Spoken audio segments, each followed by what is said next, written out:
In the vast constellation of American pop culture, few stars burn brighter and more tragically than James Dean. He was a symbol of rebellion, a Hollywood heartthrob who became a legend after starring in just 3 major films. But his myth was born not just of fame, but of tragedy. His life cut short in a brutal car accident in 1955 at the age of only 24. For decades, the world mourned the actor who never got to grow old. But time has a way of stirring what should have been left still. In 2025, exactly 70 years after James Dean's death, something unthinkable happened. Dean's tomb in Fairmount, Indiana, was officially opened under a cloud of rumors, conspiracy theories, and persistent demands from researchers, journalists, and fans alike. What they found inside did more than confirm suspicions. It sent shockwaves through Hollywood, the scientific community, and across every fan forum on the internet. The world expected bones, perhaps a ring or two. What was actually found? Well, no one was ready for that. This video led to the opening of Dean's tomb, the years of speculation that built up to that day, and the shocking truth that was finally unearthed in the spring of 2025. James Byron Dean was born on February 8, 1931, in Marion, Indiana. After his mother's early death, young Jimmy was sent to live with his aunt and uncle on a quiet farm in Fairmount. There, far from the bustling cities of fame and film, he spent his formative years, growing up surrounded by cornfields, old family values, and quiet dreams. From an early age, Dean displayed a restless energy. Whether it was sports, theater, or drawing, he threw himself into everything. Eventually, he moved to California, studying drama at UCLA, and then to New York, where he trained under Lee Strasberg at the Actors Studio, honing the method acting style that would become his signature. James Dean became a Hollywood meteor in the mid-1950s, with 3 back-to-back legendary performances, East of Eden, Rebel Without a Cause, and Giant. Though he died before Giant was released, his legacy was sealed. His face became the visual shorthand for tortured youth. His brooding expressions and slouching gait transformed him into more than a performer. He became a symbol. But Dean's life wasn't just one of success. He battled loneliness, insecurity, and internal chaos. He didn't fit easily into the cookie-cutter mold of 1950s masculinity. He was sensitive, private, even elusive. Some who knew him claimed he had a death wish. Others believed he was chasing something beyond fame, a kind of existential purpose he never quite found. When Dean died on September 30, 1955, in a mangled Porsche on a lonely stretch of California highway, he transcended mortality. He became timeless. He became myth. James Dean's death wasn't just tragic, it was eerily prophetic. Just days before his crash, Dean filmed a highway safety commercial warning young people about reckless driving. "Take it easy driving, the life you save might be mine," he warned viewers. It was as if he knew. On the afternoon of September 30, 1955, Dean was driving his silver Porsche 550 Spider, nicknamed Little Bastard, on Route 466, now Highway 46, in California. Accompanying him was Rolf Wutherich, his German mechanic. Dean was heading to a racing event in Salinas. He had been ticketed earlier in the day for speeding, but continued onward. At around 5:45 p.m., a 1950 Ford Tudor driven by 23-year-old Donald Turnipseed turned left across the highway, directly into Dean's lane. The Porsche, traveling at an estimated 85 miles per hour, had no time to stop. The cars collided head-on. Dean's body was thrown into the air and crumpled upon impact. He died instantly from a broken neck and multiple internal injuries. Wutherich was ejected and survived, though badly injured. Turnipseed walked away with minor injuries and lived in silence for the rest of his life, haunted by the crash. Dean's body was taken back to Indiana. On October 8, 1955, hundreds gathered at the Fairmount Friends Church for his funeral. His casket was closed. The extent of his injuries made viewing impossible. He was laid to rest in Park Cemetery, under a modest tombstone. But as the years passed, questions began to emerge. Was that really his body in the casket? Was the crash exactly as reported? Why did so many strange things happen to the car afterwards? The funeral was solemn, but the burial was already starting to attract media attention and curiosity. A simple wooden casket held his body. It was said he was buried with a few personal items: a ring, a pocket knife, and a letter from his cousin Marcus Winslow Jr., who had practically been like a younger brother to him. Fairmount was never meant to be a tourist destination, but with Dean's burial, it became one. Pilgrims began to arrive. Some came to mourn, others just to see. They walked the same roads Dean had once walked, visited the high school he had attended, and stood silently at his grave. Almost immediately, rumors began to spread. Some visitors claimed to see odd markings on the tombstone. Others said there were nights when the grave seemed unnaturally cold, even in the middle of summer.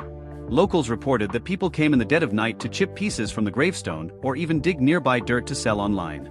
The tombstone itself has been replaced multiple times due to theft and vandalism. The original was cracked by a fan trying to pry a piece loose. A 1970s incident involved a man arrested for trying to dig up the grave. He claimed he was seeking Dean's energy. Even cemetery workers in the 1980s and 90s reported odd occurrences: strange lights, unexplainable footprints, and shifting soil near the site. Officially, the grave was undisturbed. But few were truly convinced. Over the next 70 years, these tales built into a legend of their own, a quiet suspicion that something about James Dean's final resting place wasn't right. Though James Dean had only starred in 3 major films, his fame exploded after his death. He became the eternal rebel, the misunderstood loner, the tragic genius. Generations of fans, many born long after he died, adopted him as their own. His face remained plastered on posters, t-shirts, and murals. Elvis Presley, Bob Dylan, Jim Morrison, and Kurt Cobain all named him as an inspiration. But there was also something eerier about Dean's afterlife, something that made his fandom feel more like a cult. Stories of paranormal activity at his grave spread rapidly. Fans claimed to feel his presence. Some said they heard whispers. Others swore the grave site made their cameras malfunction. In 1993, a documentary team filming at Park Cemetery had to halt production due to unexplainable energy interference picked up on their sound equipment. Their footage, never released in full, became a legend of its own. The obsession also extended to his Porsche. Little Bastard was involved in a number of bizarre incidents after Dean's death. Parts of the car were sold off, and accidents seemed to follow anyone who owned them. Tires blew out for no reason. Transport trucks crashed. One man was even killed when a piece of the car fell on him in his garage. Was it coincidence? Or a curse? By the early 2000s, fan pressure began to build. Too many unanswered questions. Too many strange events. The town of Fairmount tried to ignore the growing obsession, but the internet amplified every rumor and unearthed every theory. Then came 2024, Dean's 70th death anniversary, and with it, a renewed campaign from global fans, historians, and independent researchers: Open the Tomb. For years, theories surrounding James Dean's grave were considered fringe, the stuff of obsessive fans and paranormal podcasts. But as time passed and technology advanced, more legitimate voices joined the call to investigate. In 1975, 20 years after Dean's death, a cemetery groundskeeper claimed he had seen a man digging near the grave late at night. He called police, but the suspect fled, leaving behind only a shovel and disturbed soil. Nothing was stolen, but it planted the seed of doubt. Was someone trying to reach the casket? In the 1980s, author Max Bristow wrote a controversial book suggesting that Dean's body was never buried at all, that it had been secretly cremated and the burial was staged. The book was dismissed at the time, but it kept the rumor alive. A 1992 claim from a local woman named Laverne Haskins caused a media stir. She alleged that her father, a mortician's assistant, had handled Dean's body and said it was in such bad shape they couldn't embalm it, only preserve it temporarily with ice. She claimed Dean's remains were repacked before burial in a makeshift fashion. Her account was never verified, but it fueled speculation that Dean's actual remains had deteriorated or been replaced. Then came the most shocking theory, that Dean faked his death. That the body in the casket was a stand-in. That Dean, disillusioned with fame, had vanished into anonymity somewhere in Europe. Fans cited sightings, mysterious letters, and even old photographs of a man who looked just like Dean well into the 1970s and 80s. These theories, dismissed by experts, remained popular in fan circles for decades. In 2025, under mounting pressure from cultural institutions, local historians, and the broader public, and with approval from surviving relatives, the authorities agreed to conduct a historic exhumation. The calls to exhume James Dean's remains had gained momentum throughout the early 2020s. At first, the idea was treated as nothing more than fanatical delusion, a bizarre obsession driven by nostalgia and conspiracy theories. But over time, the pressure mounted from legitimate circles: cultural historians, forensic analysts, biographers, and even lawmakers. A growing number of them argued that clarity was necessary, not just for Dean's legacy, but for historical accuracy and preservation. The situation reached a boiling point in 2024, just months before the 70th anniversary of Dean's death. Online campaigns surged, petitions collected hundreds of thousands of signatures, and private funding emerged to support an official forensic inquiry. What finally tipped the scale was a joint proposal from 2 organizations, the American Film Heritage Society and the Indiana Historical Bureau. They argued that verifying the contents of Dean's tomb would serve cultural transparency and close a chapter riddled with decades of speculation. Dean's surviving family members, particularly a distant cousin and the estate's legal executor, were hesitant. For years, they had shielded Dean's memory from commercial exploitation and tabloid scavenging. But even they acknowledged that the curiosity surrounding his burial had grown too big to ignore. If they didn't act now, the theories would only multiply, fueled by deepfakes, AI-generated evidence, and growing public distrust in historical narratives. In late February 2025, under tight security and court oversight, the decision was made: James Dean's grave would be opened. The news, once confirmed, triggered a global media frenzy. News vans crowded the quiet lanes of Fairmount. Live streams were set up near the cemetery gates. Journalists from Los Angeles to Tokyo lined up for a chance to cover the event. On March 5, 2025, under gray Indiana skies and behind temporary fencing, a small team of forensic experts, archaeologists, legal officials and cemetery staff began the delicate process of exhumation. The entire procedure was done with extraordinary care. A tented canopy covered the site to shield it from aerial view. No photos were permitted during the opening. Those present signed strict non-disclosure agreements, though that did little to prevent the flood of leaks that would follow. As the soil was removed layer by layer, the team discovered something immediately alarming. The ground beneath the casket had clearly been disturbed in the past. Archival cemetery maps showed the original burial depth at 6 feet, but the casket now lay just under 4. Some of the wooden framing around it had partially rotted, but other portions appeared reinforced, as if someone had tampered with it and then attempted to reseal the burial site. When the casket was lifted and finally opened, what the team found shocked even the most seasoned among them. The body inside, preserved far beyond what was typical for 70 years in a wooden casket, was not entirely consistent with the known records of James Dean's fatal injuries. Most glaring was the fact that the remains showed no definitive signs of the massive cranial and cervical trauma Dean was documented to have suffered in the car crash. Photographs and autopsy sketches from 1955 detailed a shattered jaw, multiple compound fractures, and skull depression. The remains in the casket, while degraded, showed a far more intact skeletal structure. The jaw was still hinged. The skull was whole. That wasn't the only issue. Dean was said to have been buried with 3 personal items: a silver ring gifted by his father, a note written by Marcus Winslow Jr., and a small pocket knife. None of those were found. Instead, at the foot of the casket, researchers discovered a crumpled wool scarf and a thin, rusted chain with an unmarked pendant. No records mentioned these items. Where were the original possessions? And who had left these behind? More unsettling was the discovery of a sealed envelope beneath the casket's lining, wrapped in wax paper. It was dated 1955, and though it bore no name, it was addressed simply, "For those who come seeking answers." Inside the envelope was a folded piece of parchment-like paper. The message, written in faded ink, read, "He needed peace. Let the world chase the ghost they made. What lies here is not what you expect. This is not the end, only the story you chose to believe." There was no signature, No clear author. nothing to confirm its origin. But the handwriting bore eerie resemblance to Dean's, at least according to a preliminary analysis. If it was his, the implications were beyond explosive.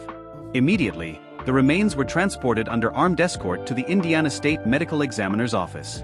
DNA analysis was requested, along with full forensic testing. The family issued a brief statement asking the public for patience and respect, but it did little to quell the firestorm now raging across the globe. Everyone wanted answers. Was that James Dean in the casket or not? The results of the DNA testing came back 2 weeks later, and the forensic team prepared for a press briefing unlike anything they'd ever done. The bones in the casket shared partial genetic markers with Dean's known relatives, but not full matches. The remains belonged to a male of similar age and race, but discrepancies in the DNA sequence suggested the person buried may have been a distant relative, possibly a cousin or half-sibling, not Dean himself. How could that be? It sparked immediate speculation. Had Dean's body been swapped before burial? Had he faked his death? Or had the remains deteriorated so much that testing couldn't provide a definitive answer? In an effort to gain clarity, the forensic team turned to historic dental records, bone structure comparison, and isotope testing. Results only deepened the mystery. The dental alignments didn't perfectly match Dean's known X-rays. The bones lacked evidence of the surgeries and breaks Dean had suffered during his high school years and from earlier car accidents. All signs pointed to one horrifying conclusion: the body in James Dean's grave might not be James Dean. The press exploded. Headlines ranged from "Dean hoax confirmed" to "Actor buried under false name" and "Where is the real James Dean?" Online theorists revived every old rumor. Social media exploded with speculation. But amid the confusion, one item drew the greatest attention: the mysterious letter found beneath the coffin. It had now been authenticated as written with an ink and paper type used in the mid-1950s. Forensic linguists noted that the phrasing matched Dean's diary entries, known from private letters held by museums. Though not conclusive proof, it raised the unthinkable possibility: James Dean might have written it. If that were true, then the legend of Dean's fake death, long ridiculed, had suddenly become disturbingly plausible. The public reaction was explosive. Older fans who had mourned Dean since 1955 felt a strange mixture of betrayal and awe. Younger fans, fueled by TikTok theories and viral content, now had fuel for 1,000 new conspiracies. Meanwhile, Dean's estate fell into chaos. Legal questions arose. If Dean hadn't died in 1955, what had happened to his assets? Were any royalties owed? Could his films be affected legally if he had, in fact, disappeared instead of died? Hollywood too weighed in. Directors and actors issued statements reflecting on the impact Dean had on cinema. But many were more intrigued than mournful. If Dean had survived, even in hiding, the story of his escape would be the greatest performance of his life. While the world debated the body and the DNA, the attention turned toward the envelope, a possible message from Dean himself. But buried within that message was one chilling implication: what lies here is not what you expect. If Dean's body wasn't in the grave, where was it? And if he had survived, why would he leave behind such a cryptic message? The questions multiplied. So did the chaos. But the answers, they were only beginning. The team of forensic pathologists, historians, and preservation experts who were granted rare access to James Dean's final resting place were sworn to secrecy for weeks. But as internal reports began to circulate, leaks to the press were inevitable. What they found inside the sealed casket was unlike anything they had ever witnessed in Hollywood history. Not because of what was missing, but because of what was still intact. The first detail to stun the team was the state of preservation of Dean's remains. Despite being buried for 70 years, James Dean's body had not decomposed in a manner consistent with time and conditions. The preservation was eerily immaculate. His facial bones were intact, the skull structure perfectly preserved, and some even reported remnants of his iconic wavy hair still clinging to the scalp. A preliminary analysis suggested that the soil around the grave might have had unusual chemical properties that contributed to the slow rate of decay, but a few whispers among staff hinted at more chilling theories. Some observers began to speak about the possibility of the curse of James Dean, a long-held myth that the actor's death had imbued not only his car but also his legacy with an unshakable paranormal energy. Legends swirled around Dean's Porsche 550 Spider, which had been involved in numerous deadly incidents after his crash. Was it possible, conspiracy theorists now asked, that the strange aura extended to his physical remains?